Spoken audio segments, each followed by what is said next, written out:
Hi, colleagues. Today I'm going to share with you a really exciting activity that I hope that you can adopt with your students. It is called Story Circles. So let's get started. This tool was developed by Darla Deardoff and has been adopted by UNESCO and piloted in many places all over the world. The manual for Story Circles can be downloaded on the UNESCO website, and I will show you where you can download the manual later. It is over 100 pages, but I'm going to try to explain it to you in less than 10 minutes. The main purpose of this tool is to develop intercultural competencies by allowing participants to tell stories and connect with one another at the individual level. As an ESL teacher, I also think that it is a good opportunity for students to practice speaking and to practice telling stories in English, which is a pretty difficult skill.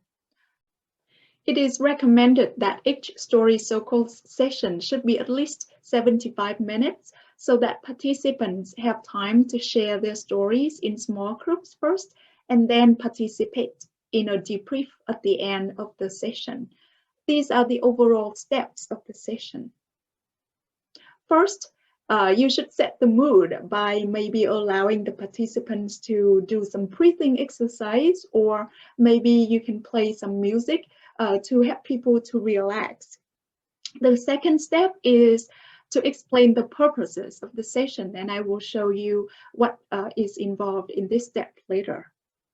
The next step is to give time for the participants to discuss and agree on the guidelines of how they should share their stories in their group.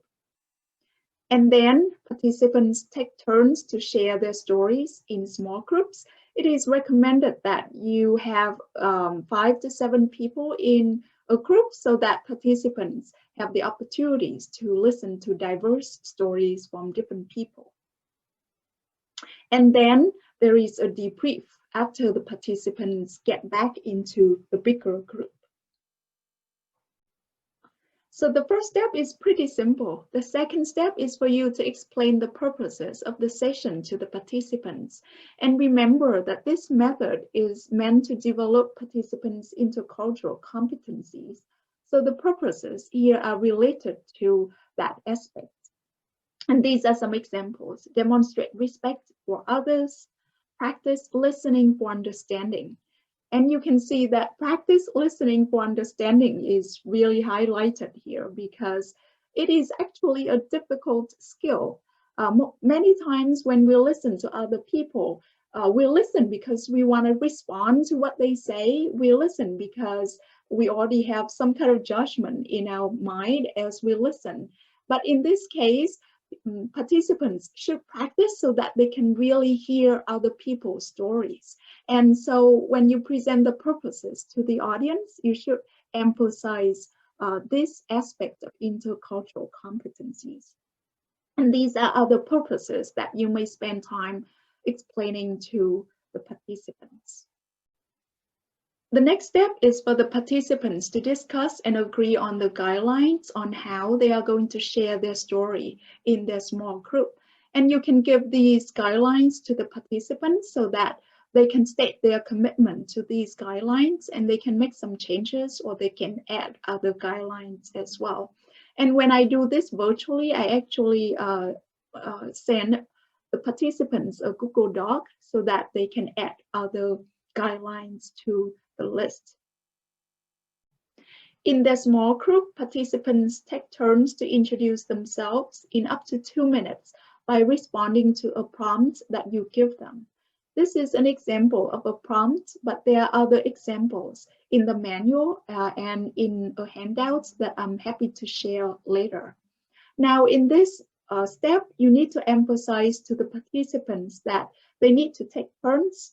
They need to have a way to monitor the time limit so that speakers don't go over the time limit. And more importantly, they need to practice listening for understanding. So that means they should just listen, they shouldn't comment, and they shouldn't interrupt the speaker. So I hope that is clear. Still, in their small group, after the participants have finished sharing their introductions, they should take turns to respond to another prompt in 2 to 3 minutes. This is an example of a prompt. There are more that can be used, and you can find them in the manual or in the handouts that I can share later. After the participants have finished sharing their stories in response to the second prompt, they can discuss these questions in their small group. For example, what common themes did you hear from the stories? What surprised you? What challenged you in the stories you heard? Step 5 is a group debrief. After the participants have finished sharing in their small group, you can bring them back together as a big group and ask them these questions. For example, what did you learn about yourself through this experience? What common themes did you hear from the stories? How has this experience helped you practice listening for understanding? There are more questions that can be used, and I'm happy to share them later. Now, I have run this session to my participants, and some of the things that I heard in the debrief include comments about how different but similar we are, and how powerful personal connections can be in our life. And you can see that these storytelling sessions can be really influential in connecting people at the individual level, at the heart level, apart from intellectual level. So I hope that you are willing to try this with your students, and you can adapt the steps here to fit your goals.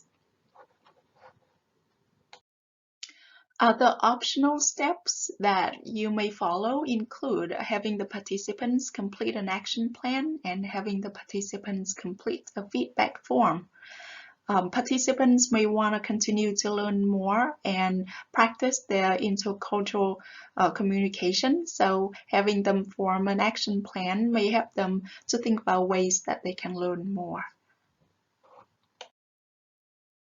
As you can see, there are quite a few steps in a session, and the recommended time is at least 75 minutes. However, maybe you don't have enough time with your participants. Maybe as an ESL teacher, your main goal is to develop students' speaking skills and storytelling skills. So you may want to make some adaptations. I have as a teacher, and these are just my suggestions, because when you make changes, the intended outcome may be different from what the manual suggests here. So let's have a look at what I have done. I actually, when I ran this with 60 minutes, I had to skip steps, so I didn't have time to introduce the purposes and the guidelines. I sent the prompts to my students in advance, and I think for ESL students that this may be a good idea, so that students can think about the stories they want to tell.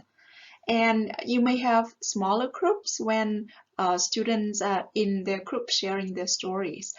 It takes longer for 5 to 7 people to share their stories. So having maybe 4 participants will also reduce the amount of time that you need for a session. And again, these are just some suggestions. And when you explore the manual, you may think of other adaptations that you can make as well. So I created a handout that you can modify and print out to distribute to your participants if you run this in person, or to share with the participants if you do this virtually. Now, there are more considerations that you need to take when you facilitate a session like this. So if you want to read more, you can download the manual from the UNESCO website. I put a link here, but it is rather long. So you can just type UNESCO story circles into a search engine, and I think it will take you to the website to download it. I hope that my explanation has been clear. I encourage you to try it. You may like it. Facilitation is a difficult skill, but we improve it every time we do it.